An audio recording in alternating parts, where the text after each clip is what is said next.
building that's sailing across an ocean. Let's start with cults. So in 1970s, the later 70s, my husband and I had a successful dental practice up in a small town in British Columbia. We also had a property where we held retreats most weekends with a group of spiritual people doing yoga, rebirthing, meditating. We basically had the idyllic 70s lifestyle. And then my husband's brother phoned and asked him if he wanted to go to India and meet Bhagwan Sri Rajneesh. My husband was up for the adventure and he went.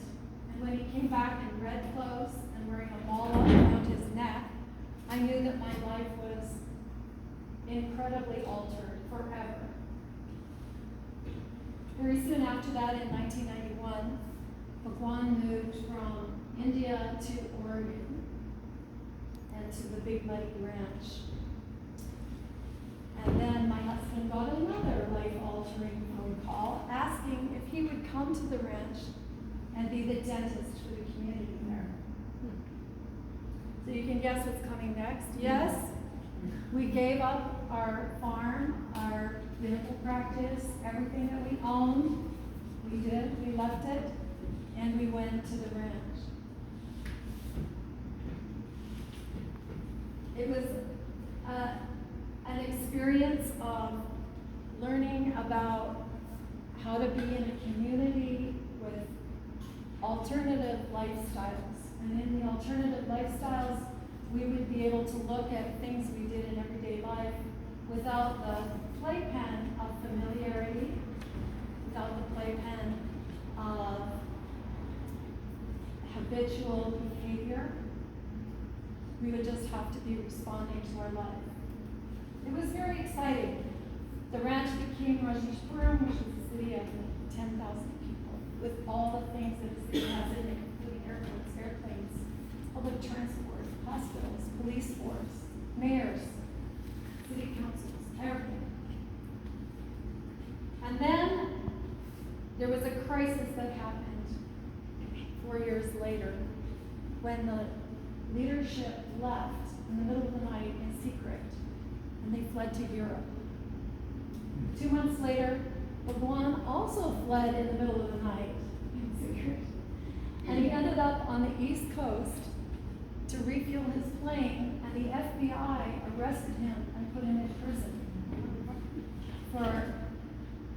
He was put in prison for immigration fraud, and then he was later deported.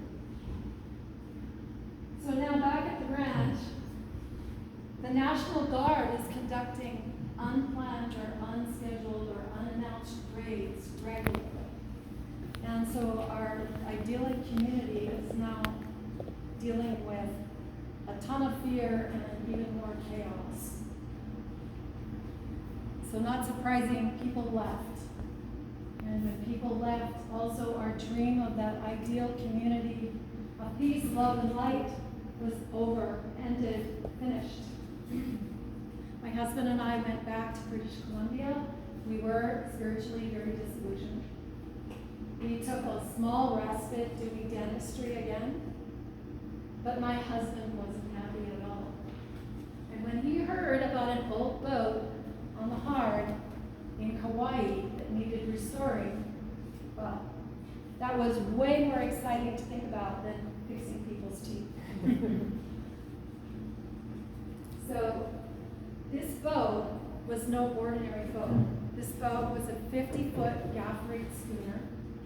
She weighed 34,000 pounds, which is 17 tons. She was massive.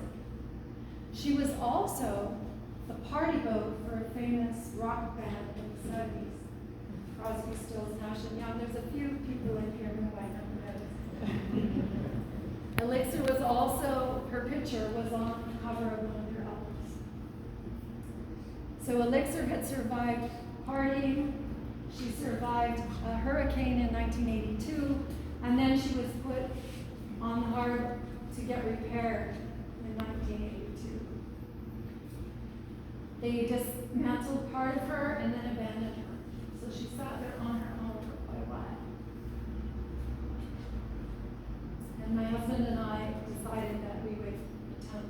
to restore her, even though we didn't know anything about boatbuilding boats.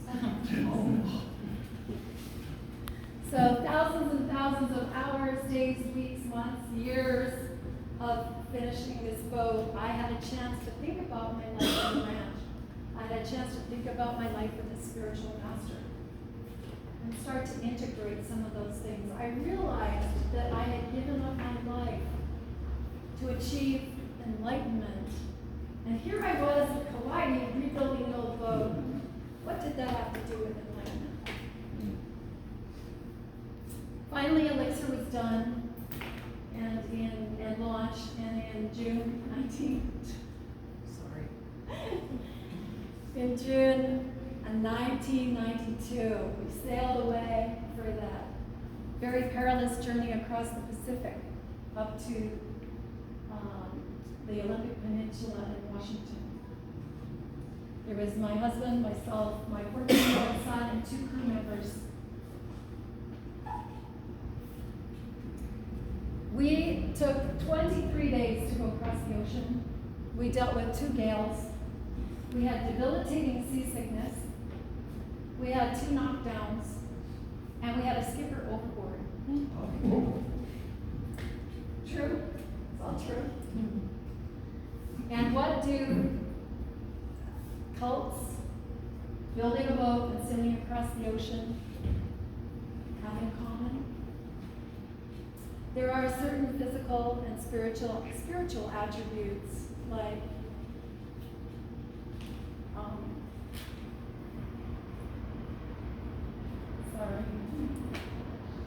the spiritual attributes of gratitude, humility, patience, and those attributes are cultured in simple things in life and complex things in life.